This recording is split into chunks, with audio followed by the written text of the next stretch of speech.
এক লোক অনেক সুন্দর করে ছবি অঙ্কন করত। তার স্ত্রী সব সময় তার ছবি অঙ্কন করার প্রশংসা করত। একদিন সেই লোকটি চিন্তা করলো, আমার ছবি কি আসলেও সুন্দর হয়, নাকি আমার স্ত্রী আমাকে পাম দেওয়ার জন্য মিথ্যা কথা বলে, এটা একটু পরীক্ষা করা দরকার। যে কথা সেই কাজ।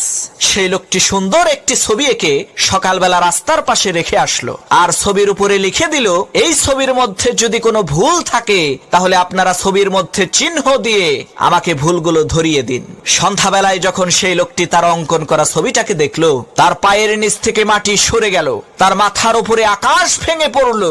সে দেখতে পেল তার আঁকানো ছবির মধ্যে শত শত ভুল লোকজন বের করে দিয়েছে। লোকটি তখন বাড়িতে চলে আসলো আর তার স্ত্রীকে বলতে লাগলো, আমি আর কোনোদিন ছবি অঙ্কন করব না। তখন তার স্ত্রী বলল, ঠিক আছে, তবে তুমি আমার একটা কথা শোনো, তুমি আগামীকালকে তোমার আঁকানো আরেকটা ছবি ওই রাস্তার পাশে রেখে আসবা, আর সেই ছবির উপরে লিখে দিবা, আমার এই ছবির মধ্যে যদি কোনো ভুল থাকে তাহলে সেই ভুলগুলো ঠিক করে দিন।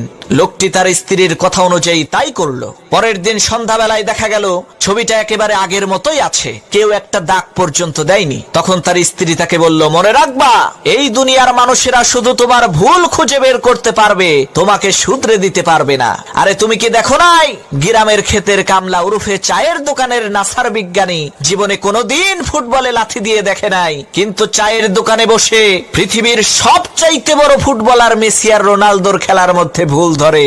রাজনীতির রও বুঝে না, কিন্তু দুনিয়ার সবচাইতে বড় রাজনীতিবিদ রাশিয়া আর আমেরিকার প্রেসিডেন্টের রাজনৈতিক চালের মধ্যে ভুল ধরে।